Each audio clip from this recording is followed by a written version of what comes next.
তুমি এখানে কোথাও যাচ্ছ নাকি? কোথায় যাব?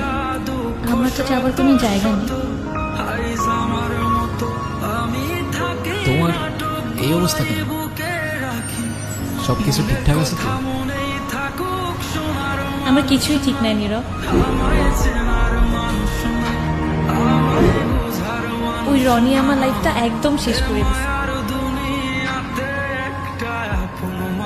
ও তো একটা অ্যাডিক্টেড ছিল। ও আমাকে ফিজিক্যালি মেন্টালি সবভাবে টর্চার করতো। তুমি কাউকে কিছু বলো নাই কেন? বলার সুযোগই পাইনি। ও তো আমাকে একটা ভুয়া কেসে ফাঁসাই দিছিল। ওর জন্য আমি আমার লাইফ, আমার ফ্যামিলি সব কিছু হারিয়েছি।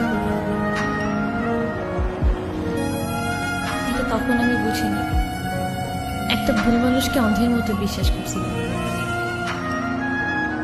কাউকে এত অন্ধের মতো বিশ্বাস করেও এভাবে চিট করে।